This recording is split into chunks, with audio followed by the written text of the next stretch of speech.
Well, hello everyone, and welcome back in to a long-awaited. We had to wait for a while because the Braves were not playing well, and we just said, "Screw it, we're not going to hop on a podcast." No, I'm just kidding. And long-awaited as college baseball season winds down with our 9 to 5 jobs. He is Logan Whaley. My name is Bryce Koon. Thanks for tuning into the Chopaholic. Two guys with an unhealthy addiction to the Braves, and it has been unhealthy as of late. But you know what? Things are looking up as we record this into the wee hours of, I guess, Friday, June 20th. Braves fresh off a sweep of the New York Mets. That was the NL East leading New York Mets. And Logan, it felt good. Regardless of what Yes. happens, regardless of what happens the rest of the way with this, man, this is a lot of fun to see the Mets come into town, the Demons not be exercised, to see Frank Fleming freak out on social media, to see a lot of different things. No, but in all seriousness, a big series win, and the Braves desperately needed this. I don't know what it means for down the road, but Logan, at least for 3 nights, we got to have Yeah. fun again. We got to have fun I again. I forgot how much I needed the Frank the Tank meltdown videos on Twitter. I watched the first one, and that was my first sign of just saying we have never been more back. It's the meme. The Braves all season have been the meme, the masculine urge to say we're back 20 minutes after saying it's so over. That's been the Yeah, Atlanta Braves this year, and it was so nice. That series had everything that you could have asked for. Come from behind victory, Braves actually hitting with runners in scoring position, and you get Chris Sale. You get a Chris Sale masterclass there, yeah. and I tell you that diving play in the ninth inning was so great. And not even like I think it was before that you had the nasty slider on Juan Soto to start off the inning. That was sick too. So yeah, loved it every second of it. Much needed, and hopefully they don't follow this up with a letdown because I think that's in the back of everyone's mind at this point. It is. It is. For 3 nights, we got to have fun, and we're going to enjoy that. And we'll obviously move on to the Marlins this weekend, and we'll talk a little bit about one of the big notable names being called up to talk about to make an appearance on Friday night. You're probably watching or listening to this on Friday. But Logan, you talk about the sweep of the Mets, and you can kind of dive into kind of what it means and everything. And look, I mean, for a lot of people who are going to listen to this, you watch the games. I mean, you saw, I think even going back to that game one for me, the frustration of not seeing Olsen and Riley come through with the bases loaded, and then what happens? Marcell Ozuna picks them up, and that's something that has happened in years past, and you've been able to see that's the true depth of your lineup to come through and make those plays. That's a bag breaking, obviously, big thing there for the Mets as well. And then the next night, I mean, just blanked them. I mean, just Matt Olson's heating up, like really, really heating up right now. I always think it's funny because like this is what Matt Olson does. Like he's just really when he's on, he's one of the best players or best first baseman in baseball. When he's off, he's still pretty good. And they're still pretty one of the best Yep. first basemen in baseball. But just your thoughts, man. What were some of the kind of the key takeaways, and what does this mean for you? Because we'll talk about what Alex Anthopoulos had to say on 680 of the Fan this week. But just what does this mean for you in terms of what are you taking away? And I guess we don't have to say are they back, but this I think this instills some confidence, and it could be a momentum Sure. kind of shifter and changer. I think it is in the sense of, the Mets have been just a really, really good team over the past couple of years. And Yeah, granted, the Braves have had a lot of success against them, but still this year with how good they've been playing, the addition of Soto, this was the litmus test for me of seeing, okay, are the Braves just having a bad year? Or is this a case of bad luck and things will eventually swing right? I mean, this was genuinely, it felt like not the 2025 Braves, and yeah, that's a good sign. I mean, it felt like the Braves of old, and that was definitely a great series to watch. So, I mean, that was my biggest takeaway of not only just seeing the fire that was there with the team, but also just seeing okay, offensively, you had the success with runners in scoring position. You mentioned the first game, and failures with the bases loaded. Then you see Ozuna come through. And then, even tonight, the beginning there with the bases loaded and bases clearing double from Olson, which by the way, I think I saw a stat, 20 straight games on base. yeah. That surprised me. I knew he'd been hot. I didn't know he was that hot. But that's Matt Olson in a nutshell. So this has really been one of the seasons where it felt like when one player's slumping, the entire lineup has been slumping, and now you're starting to see that kind of go back the other way, where the lineup is, for the most part, getting hot and staying hot. So that's been Mhm. good. It's been really really good to see. You talked about that, and I was just kind of scrolling through. Mark Bowman wrote about it today, MLB.com writer there for the Braves. This one just came out about an hour ago, where Brian Snicker said, "I kind of feel like our old selves again," and I think that really kind of speaks to the theme that you were just mentioning there. This is what you feel like, the danger that it can be to navigate through the lineup. CJ Natowski tweeted out during the game, by the way, a stat about Nick Allen, and just he leads the majors like in walks since the beginning of June. I can't remember. I don't want to misquote Yeah, the stat, but it's one of those where he's not flashy what he does, but he's got a good glove. Like, did you see the play he made one of against the best. Lindor in the hole Yeah, the other day? Like, yeah, great glove, and I feel like he gives you more often than not some pretty good at bats. The length of this lineup is what makes it dangerous. It's not just having one or two guys, and obviously Ronald Acuna Jr. has made a massive, massive impact in that. but yeah, Um, and you hope in about 2.5 weeks that getting Jurickson Profar is going to even help further and remove the just noodle that is in Alex Verdugo's hand at times. But it's the wet pool noodle. I'll give him that one. But in all seriousness, I think for me, I like your point there that you made about just the feeling of old and kind of maybe recalibrating some things. Like, we're not going to go over and say, hey, they're going to win the division. But as we're recording this, the Padres are up 5-0 in the eighth inning, I believe it was, and the Braves are 5.5 out of the wild card. So if that holds, they will be 5.5 heading into a weekend series against a very beatable Miami team, and then they'll go on the road to New York and play the Mets for four straight. And I just mentioned to you before we started the podcast, this sweep allows you to really kind of set things up to where when you get to July 1st, you could be within 3 to 3.5 games of the wild card. You could find yourself 7.5, 6.5 of the NL East. And obviously Philadelphia has some questions. I will say this right sure. now. If I had to put money on it, I'm putting the money on the Phillies to win the NL East. I don't trust the Mets. I never will trust the Mets. And I just think it's a lot of ground for Atlanta to make up. But all those things considered, is I think my biggest takeaway is this sweep means that and coming into the series, people said this, if you were on social media, is that this could make, or this next week stretch could make or break your kind of season for what you need to do in terms of, we'll talk about it at the deadline. But I think the biggest thing for me is that you position yourself to get to July 1st and say, okay, here's what we need to go get, because it's really hard to make a trade in June, but here's what we need to go get. Here's some of the guys we really need to key in on. And here's how many games we're back. And you can really kind of, AA can really kind of make his plan for what he wants to do. So I don't know, man. It's a big sweep. I thought the starting pitching was just awesome to watch. The bullpen, it makes me very nervous. Hey, Iglesias, Did hey, well. look, it's Did one of well. those things where you kind of look at some of the numbers and you can say, yeah, I mean, he's kind of unlucky in what he's doing, and he was elite last year by the numbers. But just, I don't know, man.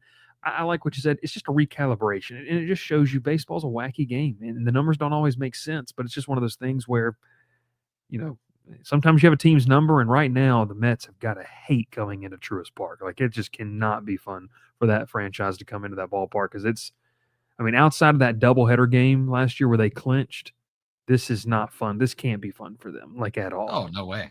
No way. It's genuinely, I mean, I feel like the numbers have been overwhelmingly the Braves, going back for, as long as the Braves have been on this run where they're just continually making the playoffs. What was it? It's 7 straight years, right, of Hmm. playoff appearances. So Mets have been nowhere to be found. So that, again, you're 100% right. I will say though, it is hard to make a trade in June unless you're the Giants, because that was Oh, crazy. yeah. Well, Craig Breslow also has to be, put on the stake there in Boston, because good God, I don't know what. Yeah, so there you go. Unless you're dealing with that. Right. By the way, your stat: the Braves have won 24 of their last 33 games against the Mets. Yeah. I mean, that just shows pure domination there. And again, this has got to be a big momentum builder, confidence booster. But I feel like there have been a couple other series where we've said that, and then they follow it up with just a really bad loss or series loss. So the big question is can they sustain this momentum? And honestly, one other thing that stood out to me too is, I think the stat was the Braves had lost 11 straight 1-run games before that walk off win against the Mets, to open up the series. Their ability to perform in tight games, that's got to be better. And I think Yeah. just based on statistics, I feel like that's got to average out at some point too. So I don't know if this will be the big turning point or the series where we go back and say this is where everything changed for this year's Braves. But I think the big question now is, can they keep it rolling? Can they keep it going and really sustain the momentum? You must have read the article. Austin Riley then said later in Mark Bowman's piece, the biggest thing I hope we take from this is that we can compete with anybody. I hope we can take some confidence Hey, away from that and keep it rolling. And it's not just that they knew that, but sometimes it takes the on the field results to kind of solidify what you think you know about yourself. yeah, And they've known that. We have talked about this multiple times, and not enough in a recording fashion to really say they know that they can go win. It's just the pistons aren't firing correctly. There's the yeah. synapses, to get a little scientifical here. I don't even think that was a word, by the way. I'm not even sure, I'm but I'm I'm impressed. I don't think it was at all. But I think it was. I think it was. who knows? Scientifical is that? I mean, please, somebody let me know if that's a word. The strategery of The the Atlanta strategery, Braves. the strategery, yeah, strategery. Um, I'm making up words now. No, but in all seriousness, it just wasn't working, and it's just baseball sometimes. Like, some teams have a whole year where it just doesn't go their way, and that's just I won't say the beauty. It's more of the ugly side of it, really. But no, man, and it kind of leads us into that next point. This is a big series sweep. Alex Anthopoulos spoke with 6A The Fan, Nick Cellini, and Chris Domino there. And it was a great interview. If you haven't had a chance to listen to it, make sure you go find it. It's on YouTube. You can watch it and listen to it on any podcast platforms as well. And kind of the big takeaway was, are they going to trade some of the big guns? And Chris Sale was named that. And obviously he goes out and I think won the hearts of the Braves fans that for some reason, if they didn't already love him, they love him now. I like the vote of confidence. I will say this. Alex Anthopoulos is very good at saying, towing the company line, if that Sure. makes sense. Yeah. And he has to. Like, what else was he going to say? Yeah, well, you know what? Like, I'm not saying that he should have said anything else. I'm just saying I don't know how much stock I put into what he said, because what else was he going to say? And look, I talk to coaches for a living. Like, we both are, and you do too. Like, we're both in the media space. We know kind of how the coach speak works.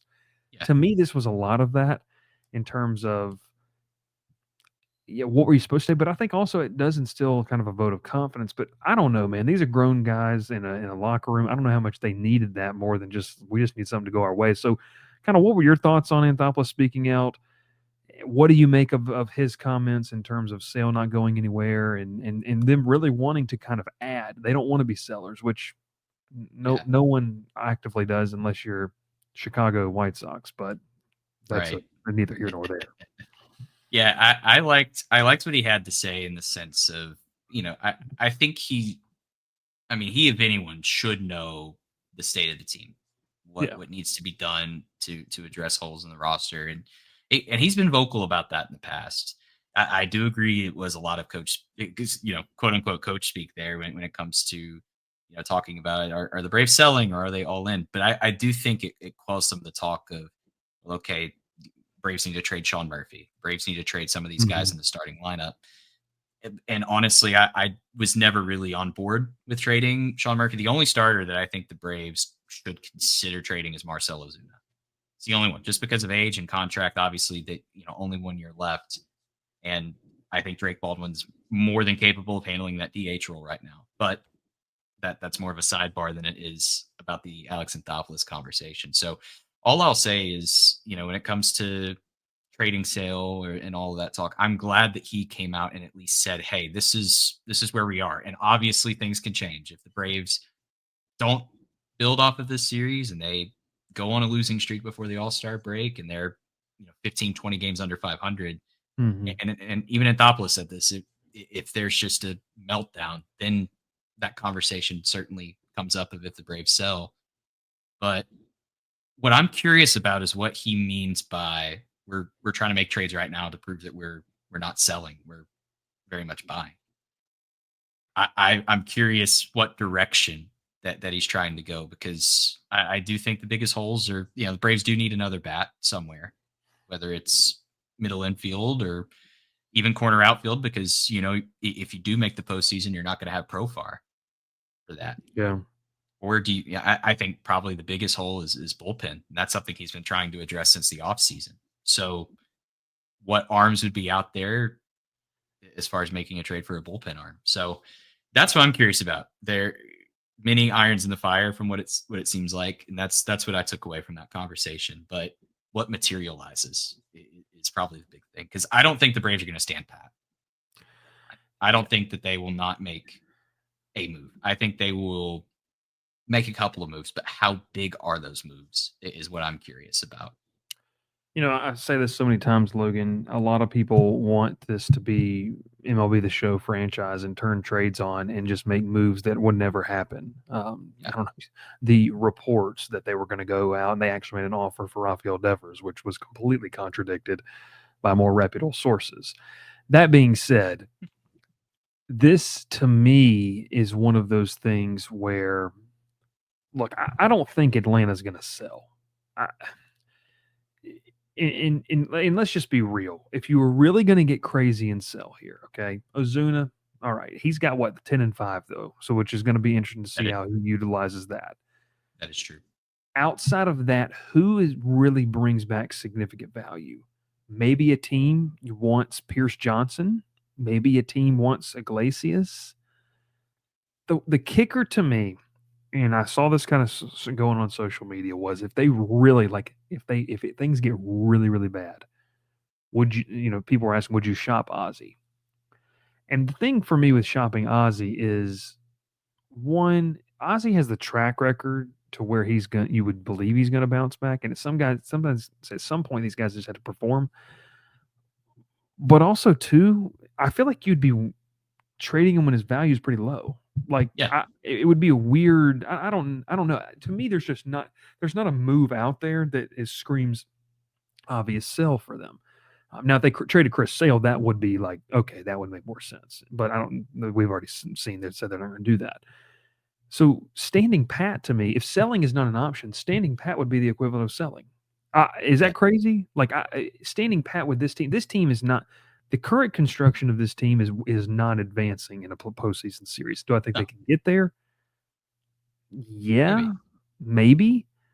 But man, you need at least like we'll do this in the next couple weeks, but I would say at least two bullpen arms, at least two, maybe three, but at least two. And you got to hope that Laura kid in AAA can translate.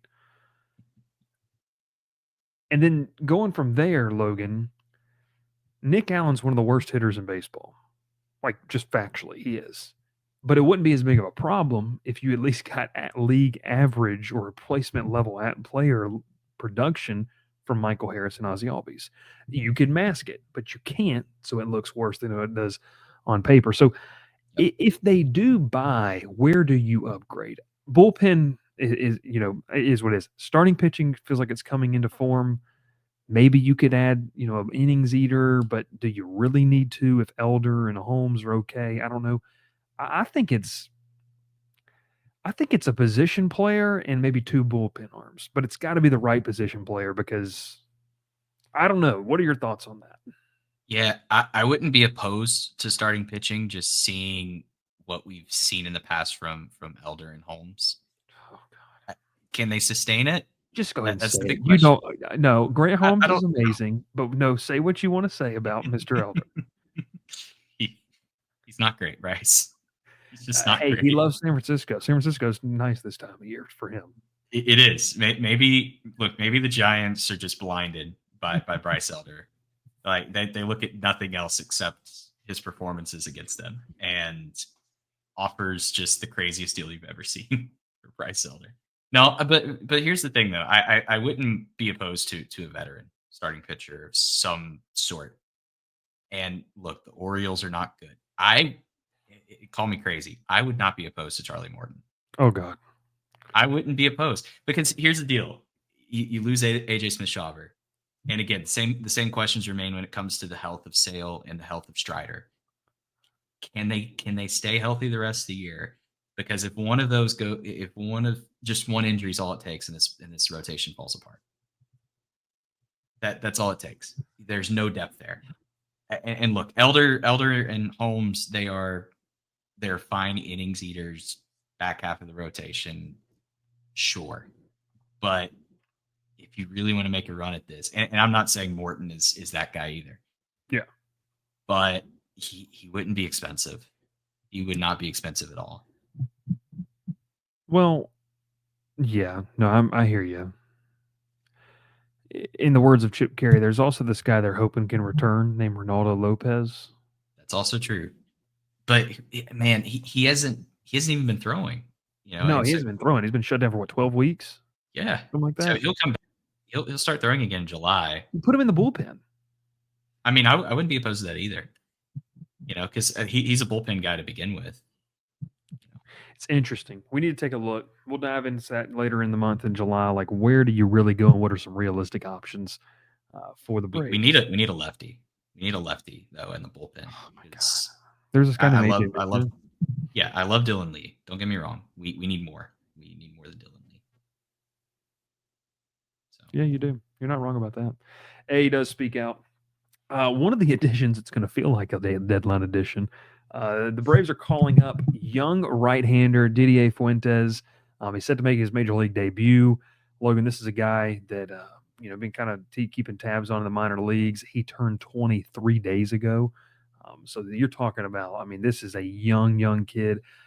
And this is no disrespect towards the Marlins. I do like the fact that they're easing him in against one of the lighter hitting teams in the National League.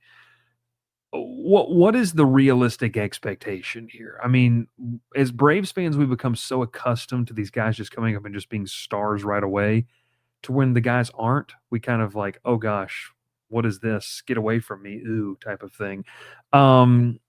Fuentes has been really, really good, and I think it's like 48 strikeouts and 39 innings pitched. I mean, he's got some electric stuff. The stuff plays, and now he's going to get a chance to showcase that with, I think, with what you mentioned earlier, a real chance to stick. Like I don't think this is just like come give some guys some rest. I think this is a real opportunity for Atlanta to say, you can come up here and you might be able to earn a spot to where you could push a Grant Holmes to the bullpen if you needed that, or you. I don't want to see Bryce Elder anywhere near the bullpen, but anyways, what's your expectations for Fuentes? Where should they be sitting? I really don't have any expectations for him, to be honest with you, because here's the thing: if he's bad, I mean, he's only there for a spot start anyway.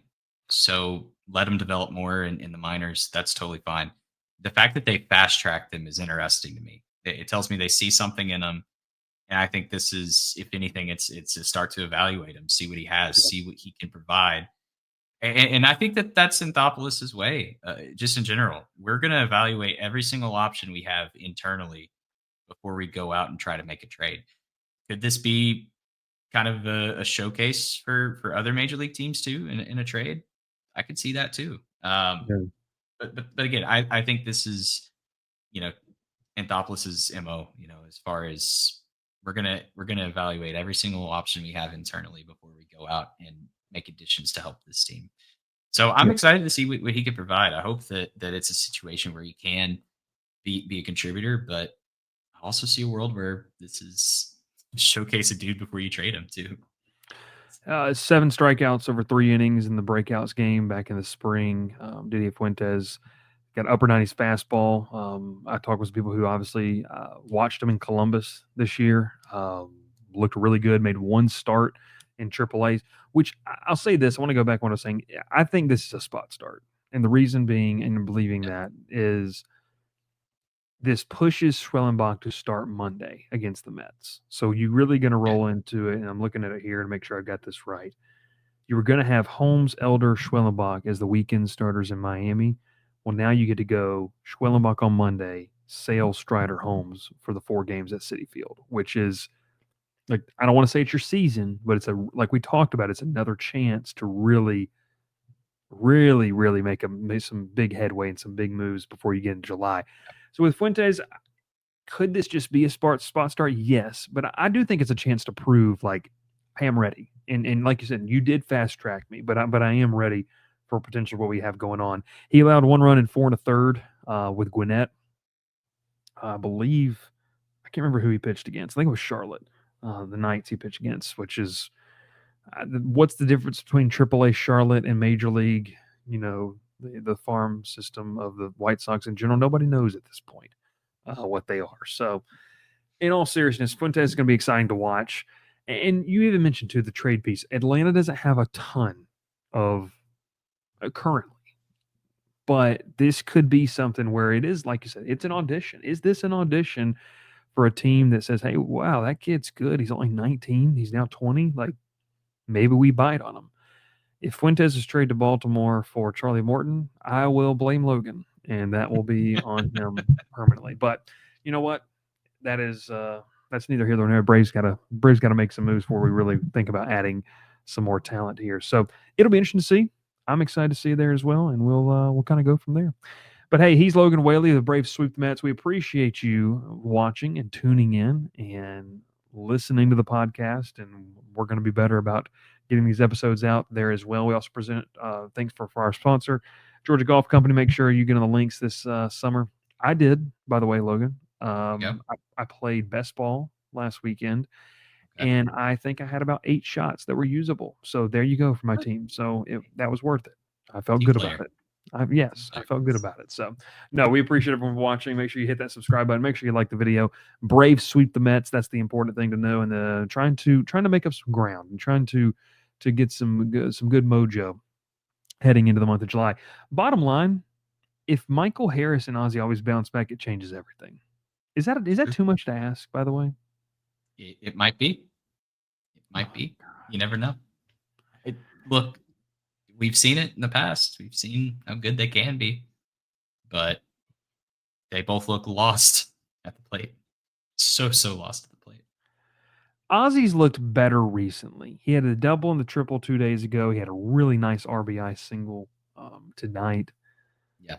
Michael Harris, I want to say this real quick before we get out of here. I really like Michael Harris, elite defender, and you've kind of you've stood on business per se about that. I don't know what the approach is right now. And I'm not sitting here trying to claim that I understand the approach of major league hitters. Okay.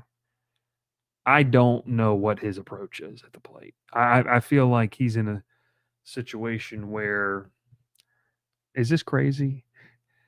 If the offseason started tomorrow, I don't know if he would hate that. Like and I mean that in the sense of like guys want to try to work themselves out of the hole. I don't think this is getting better. Like I think it's just digging a hole, and a complete reset would be good. And people are like, well, just send them down. Well, I mean, what does that accomplish, and who do you start? What does it accomplish to him to go down to AAA and face arms that are quad A arms? That doesn't do anything for him. Yeah, he's not a Christian Campbell type where he's younger and could use the reps in AAA. I mean, this is a guy that we talked about it, and I was really high on, like, what could have been a breakout star this year, and it's just so I say that not as a shot, but I say that in all seriousness of, like, I think that if the offseason started tomorrow, like, he'd be like, "Okay, let's reset everything." The All-Star break is gonna be a perfect timing for him because he can just go back to Stockbridge and not worry about a lot and reset some things, so, yeah. It'll be interesting to see. Hey, that's Logan Whaley. My name is Bryce. We appreciate you tuning in. Thanks so much for watching, and we will catch you next time here on another episode of the Chopaholic.